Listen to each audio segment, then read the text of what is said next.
Hello guys. आप में से कुछ लोगों का ये डाउट है कि उन्हें सेबी ग्रेड ए और नाबार्ड ग्रेड ए दोनों के लिए प्रिपेयर करना चाहिए या नहीं, या फिर किस पे ज़्यादा फोकस करना चाहिए।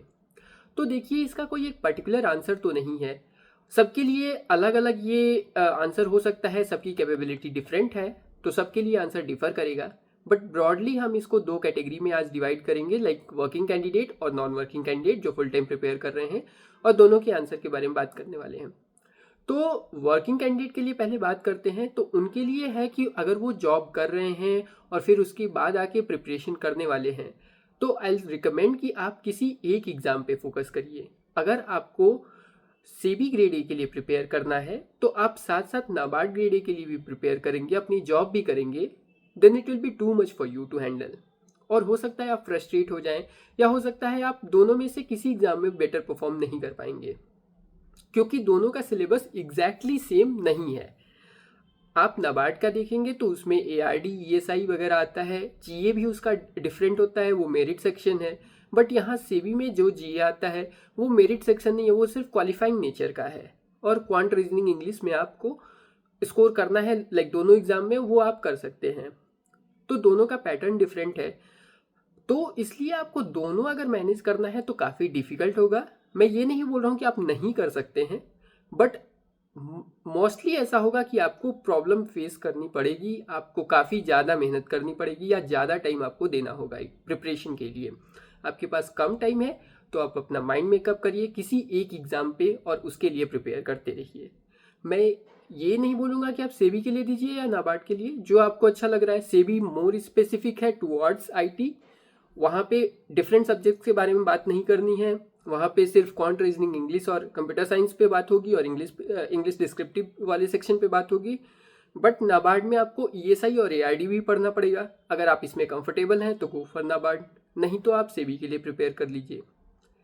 ठीक है, देन बात करते हैं कि अगर आप नॉन वर्किंग कैंडिडेट हैं, फुल टाइम प्रिपरेशन कर रहे हैं, तो फिर क्या करना है। तो अगर आप फुल टाइम प्रिपरेशन कर रहे हैं तो आप दोनों एग्ज़ाम के लिए प्रिपेयर कर सकते हैं, और ये करना कठिन नहीं होगा आपके लिए, क्योंकि आप एक एग्ज़ाम को अपनी जॉब की तरह ले लीजिए और दूसरा एग्ज़ाम आप जॉब वाले कैंडिडेट की तरह, जैसे वो प्रिपेयर कर रहे हैं उनकी तरफ देख लीजिए। तो दोनों का टाइम डिवाइड कर लीजिए। आधे टाइम पे आप सेवी पढ़ लीजिए, सेवी के लिए जो सब्जेक्ट्स इंपॉर्टेंट है, जो पैटर्न है, वो उस पर ध्यान दीजिए। बाकी के हाफ ऑफ द टाइम पे आप नाबार्ड स्पेसिफिक सब्जेक्ट पे देखिए।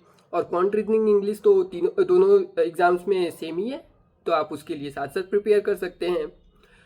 जो जनरल अवेयरनेस का सेक्शन होगा उसमें नाबार्ड में आपको थोड़ा ज़्यादा मेहनत करना पड़ेगा, क्योंकि वो मेरिट सेक्शन है, तो इसलिए आपको ज़्यादा स्कोर भी करना होगा।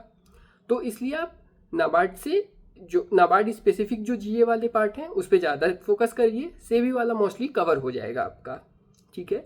बट ARD ESI पे आपको ज़्यादा फोकस करना होगा, क्योंकि वहाँ पे मार्क्स मैटर करेंगे, वो मेरिट में आएंगे और उसमें आपको अच्छा स्कोर करना पड़ेगा।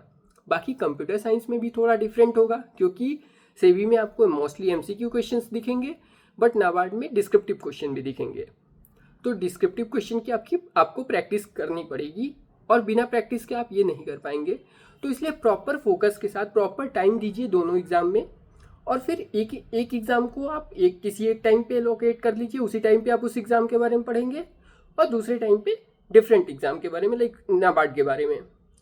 तो इस तरीके से आप अपने टाइम को डिवाइड करके प्रॉपर स्ट्रैटेजी के साथ अगर आप प्रिपरेशन करें, तो जो नॉन वर्किंग कैंडिडेट है उनके लिए दोनों एग्ज़ाम को मैनेज करना बहुत ज़्यादा डिफिकल्ट और चैलेंजिंग नहीं होगा। वो आसानी से इस एग्ज़ाम के लिए प्रिपेयर कर सकते हैं। आसानी से मतलब मेरा ये मतलब बिल्कुल नहीं है कि एग्ज़ाम ईजी है, बट आप हैंडल कर पाएंगे, ठीक है।